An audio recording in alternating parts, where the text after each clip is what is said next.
Greetings. Thanks so much for joining us for the No Tears Suite, live from New Orleans. My name is Ryan Harris. I'm the executive director of the nonprofit Oxford American magazine. If you're just discovering the Oxford American for the first time, welcome, and we hope you'll stick around. Become part of the OA community by visiting our website, oxfordamerican.org, following us on social media, or subscribing to the quarterly magazine. The music that you're going to hear, No Tears Suite, is part of a humanities, music, and civil rights residency project the Oxford American has been developing over the last 5 years.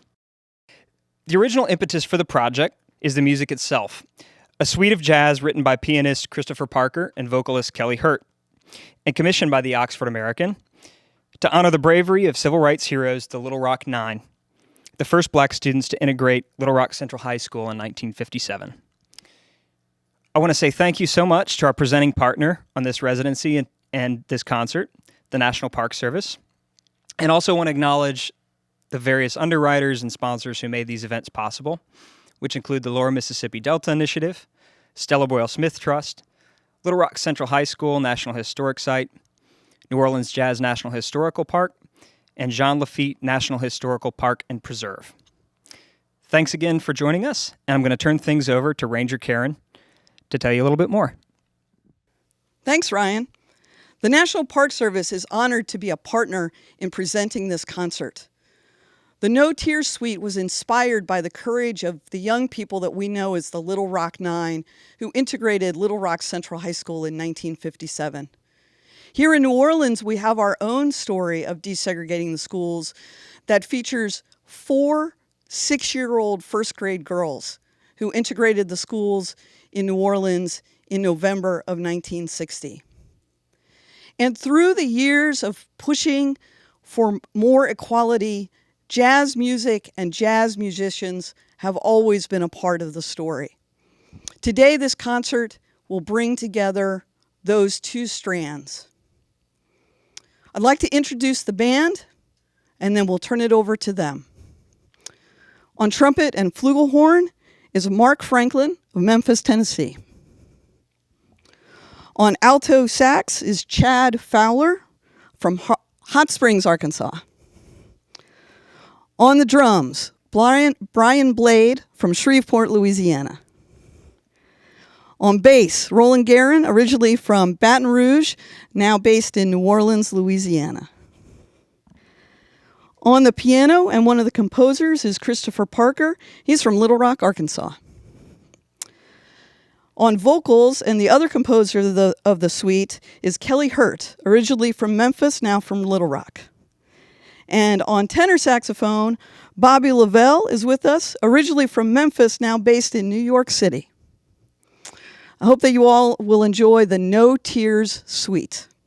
Thank you for joining us for our performance of what has really become a No Tears project. Instead of performing it all the way through in its entirety with no breaks, we will occasionally pause and let you know what is coming up or what just happened. So the beginning movement of this suite we refer to as the overture. It's actually in 2 sections. You'll hear an instrumental section, and then you will hear a second part, which we call By the Numbers, during which Kelley Hurt will literally recount the major events of the integration of Central High School by the numbers. And when we finish that, then we will take a pause and come back and talk some more to you. But we hope you enjoy our overture and By the Numbers.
the numbers, the Supreme Court issued no less than 2 rulings regarding the class action lawsuit of Brown versus the Board of Education of Topeka, Kansas.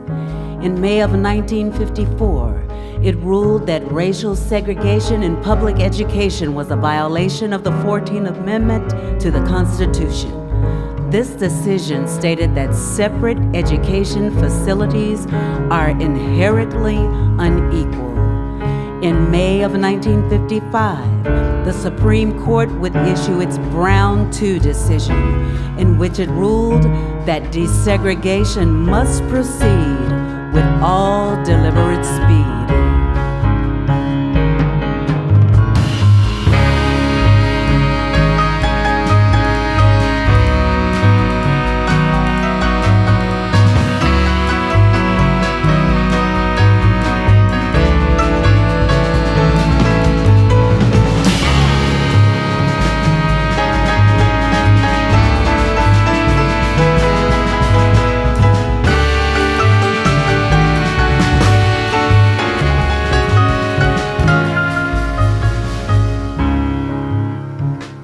By the numbers, in the spring of 1957, no less than 517 black students were living within the Little Rock Central High School district.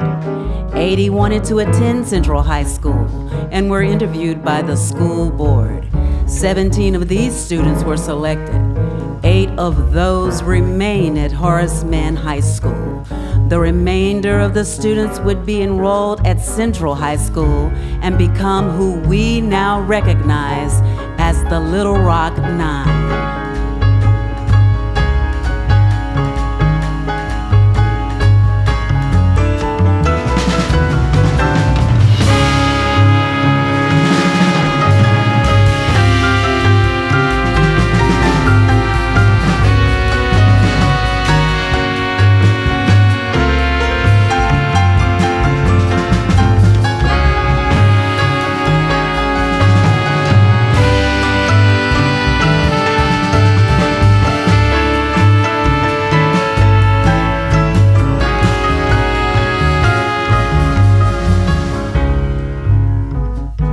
By the numbers, during what is known as the Central High Crisis, no less than 3 attempts were made by the 9 integrating students to enter Little Rock Central High School. In 1957, on September 4th, Governor Faubus deploys 100 members of the National Guard to block and prevent entrance. The students were also confronted with 400 protesters. On September 23rd, the integrating students went again to enter Central High School with police escorts, but when confronted with now at least 1,000 protesters, the students were sent home for fear of their safety. On September 25th, after President Eisenhower federalizes the National Guard, he sends 1,000 paratroopers, the Screaming Eagles of the 101st Airborne Division of the U.S. Army, to guard the members of the Little Rock Nine.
By the numbers, after the Central High Crisis, and in spite of the lost year from 1958 through 1959, no less than 9 students were high school graduates. No less than 9 students were college educated. No less than 9 have received prestigious awards, medals, and honors nationwide. All of the 9 contribute professionally and privately through civic, social, and community involvement. The mood was then, as it is now, no tears.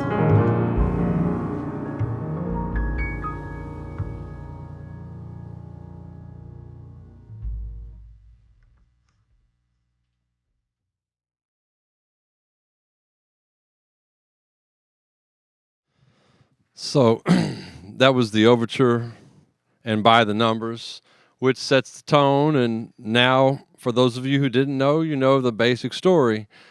We're going to now continue into a musical narrative entitled To Be a Kid, which we won't give you any vocals or facts. It's more of a musical tone poem on what it's like to be both a kid and someone doing the work of adults, changing history, fixing what the entire Arkansas state legislature failed to take care of, and dealing with the repercussions from the public. So it's both about being a child and all the things of childhood, and also about dealing with some of the darker issues of being an adult at the same time. This is To Be a Kid.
Again, that was To Be a Kid, and I want to announce that we had 2 horn soloists. On the straight alto, we had Chad Fowler, and on trumpet and flugel, we have Marc Franklin. The next piece we're going to continue with is what we call the roll call, or informally, we also call it the canon. And this is where we're actually going to give you the story of all 9 members, plus 2 other important figures, the Bates family, Daisy Bates and her husband, L.C. Bates, who helped to select, groom, train, and guide these students through this process. If you ever get to visit Little Rock, you will actually see Daisy Bates Street. L.C. Bates ran the Arkansas State Press, which was the black-owned newspaper that was mentioned earlier in the overture, or actually maybe mentioned again in the roll call. So we're now going to present you with our roll call.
Melba Patillo Beals. She moved to Santa Rosa, California for her senior year due to the 1958-1959 closure of the Little Rock Public High Schools. This period is known as the Lost Year. She is the author of White is a State of Mind, the sequel to the memoir Warriors Don't Cry.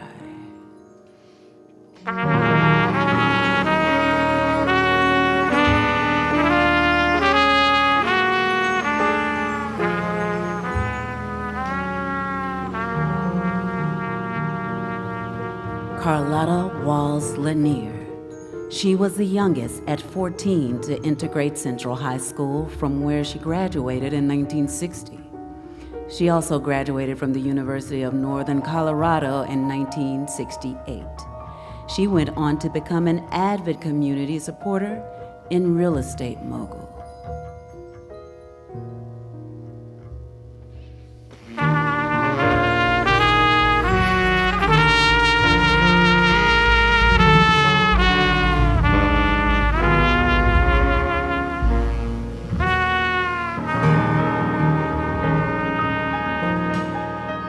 Elizabeth Eckford. At just 15, the most dramatic images of the 1957 Central High crisis are of her being taunted and threatened by protesters on September 4th as she walked alone. Due to the lost year, she moved to St. Louis, Missouri to receive her GED.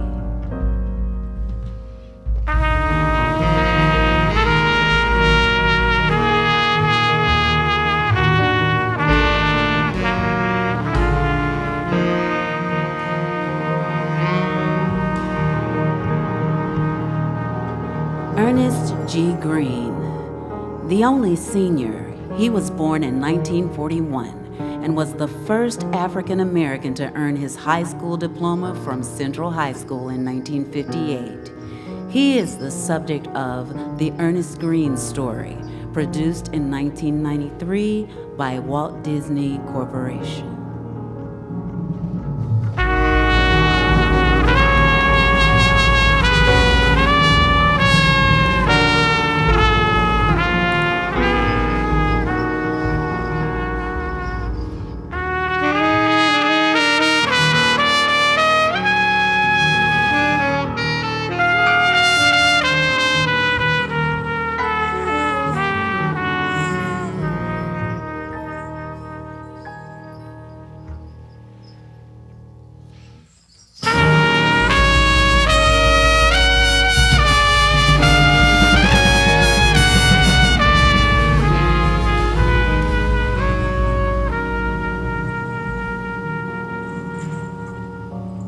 Julia Ray Carmark. During the lost years, she moved to Kansas City, Missouri, where she graduated in 1960 from the newly integrated Kansas City Central High School. Her mother, Julia Ray, a sociologist, was fired from her job when she refused to withdraw her daughter from Central High School.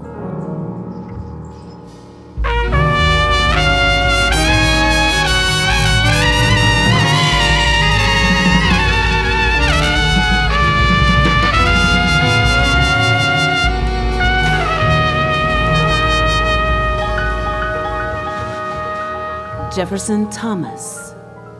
He was a track and field athlete at all-black Dunbar Junior High School in Little Rock. He volunteered to integrate as a sophomore in 1957 at Central High School. He would endure and graduate school in 1960, leaving for Detroit to enter Wayne State University. He would move on to become a U.S. Army Vietnam veteran with active tours from 1966 until 1968.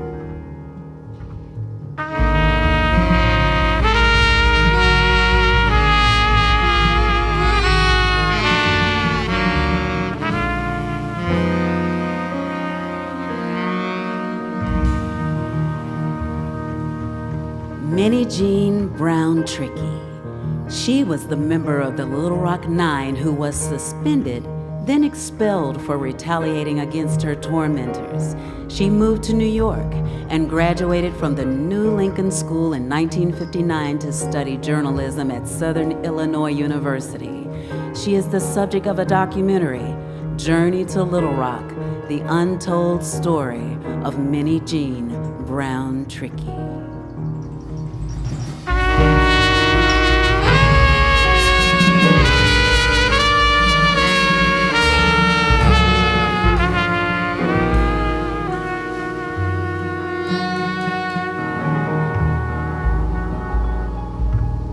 Terrence J. Roberts. He was 15 when he entered Central High School as a junior. When he completed his junior year, he and his family moved to Los Angeles, California, where he graduated from Los Angeles High School in 1959. He is CEO of Terrence J. Roberts, an associate management and consulting firm, as well as a lecturer and private psychologist.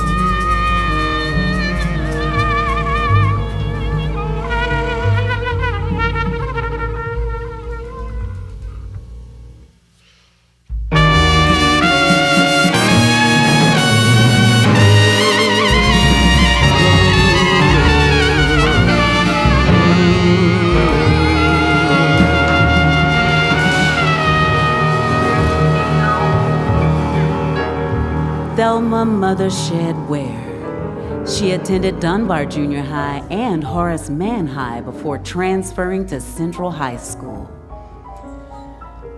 When schools were closed the following year, she earned the necessary credits for graduation through correspondence courses and by attending summer school in St. Louis, Missouri. She received her diploma from Central High School through the mail.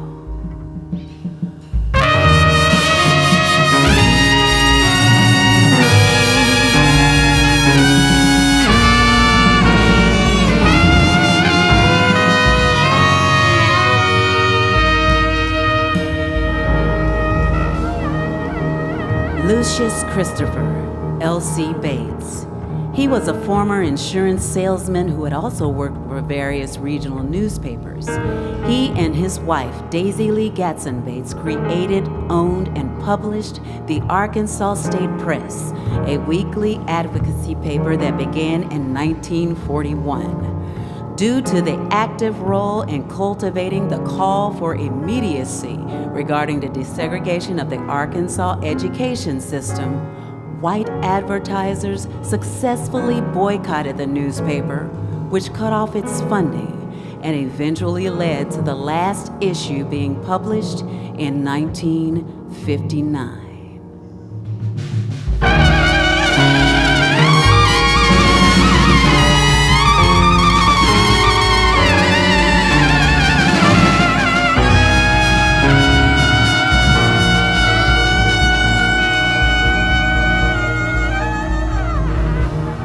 Daisy Lee Gatson Bates.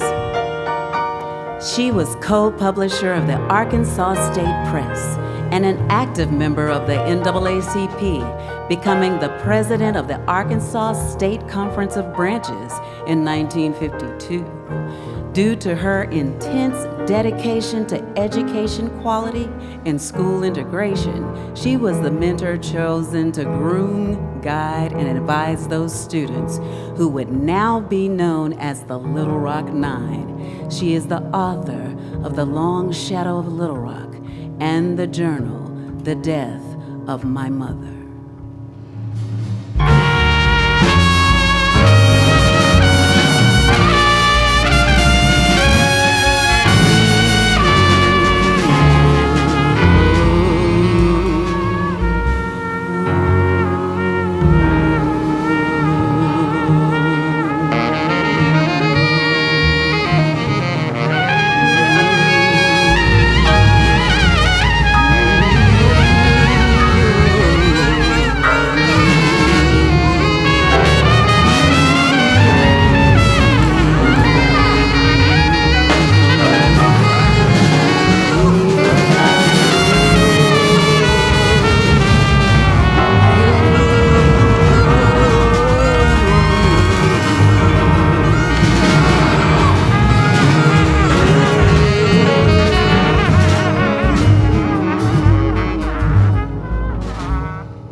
To get through this year, you will have to become a soldier. Don't let the enemy know what you're feeling.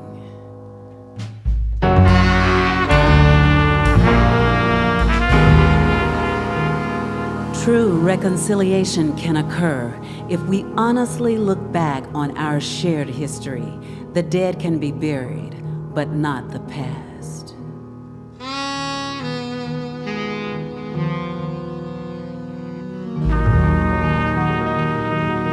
It has been an interesting year. I've had a course in human relations firsthand. Roll call for warriors.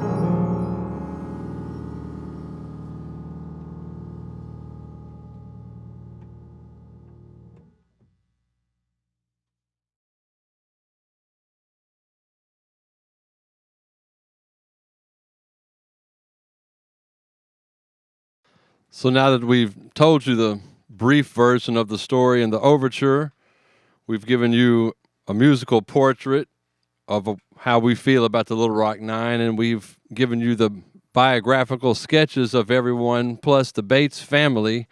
We now enter the second half of the suite. And on this, due to the way this part of the suite works, I'm going to introduce all the last three pieces, and I will speak again at the end. We'll begin with Don't Cry, which informally we call this the Warriors song, because Melba Pattillo Beal's book, Warriors Don't Cry, was such an inspiration to us. So you will hear Don't Cry.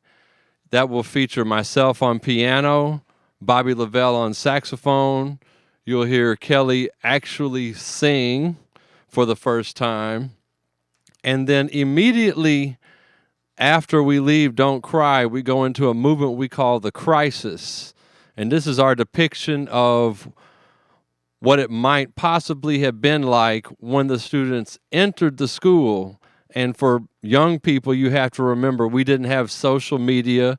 We didn't even have cameras in schools. So whatever happened in the building happened in the building.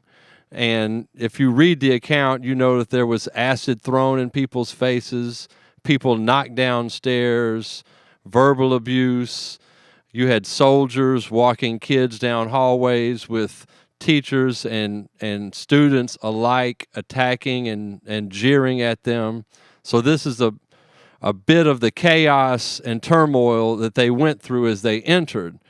And when we leave the crisis, we will then go into a piece after a short drum solo by Maestro Brian Blade. We will then go into Jubilate, which is our final moment where we actually celebrate the Little Rock Nine. And at the very end of that, you will hear a short piece of the overture, just as a bookend to tie the whole piece together. So we're about to embark on all three of the last movements, and then we will come back and speak a little bit more.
sister, don't cry, don't let them see you shed a tear.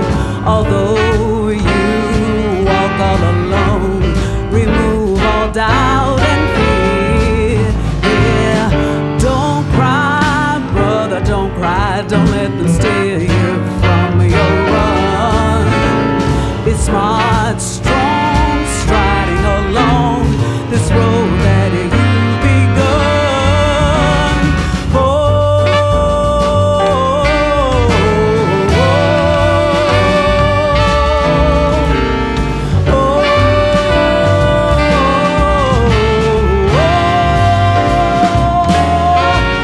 Well, don't cry, children, don't cry. Our brave ones, don't you cry. The fight within will carry you on, all to be revealed under the sun, yeah.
Don't cry, don't let them see you shed a tear.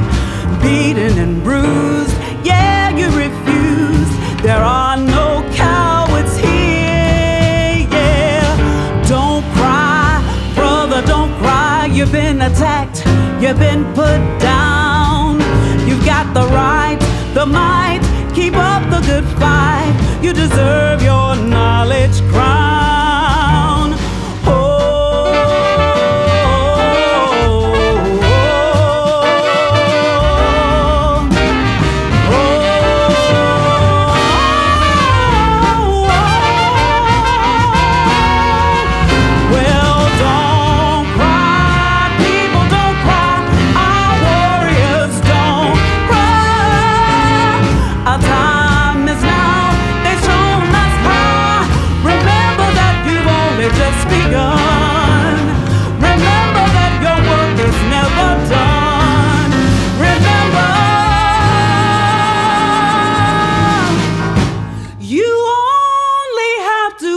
answer to the one.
The last piece, again, was entitled Jubilate, and it also featured all of the horn players, Bobby LaVell, Marc Franklin, Chad Fowler.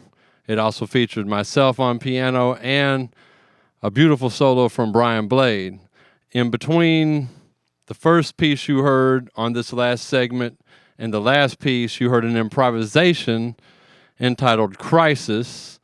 And we started this last half of the program with Don't Cry, a.k.a. the Warrior Song, which also featured myself and Bobby LaVell on solos as well. We hope you learned something about the Little Rock Nine. Most of all, we hope you enjoyed the music and it enriched your life in some way. And we hope to see you soon when we have finally kicked the virus to the curb and we can once again commune in person. Thank you.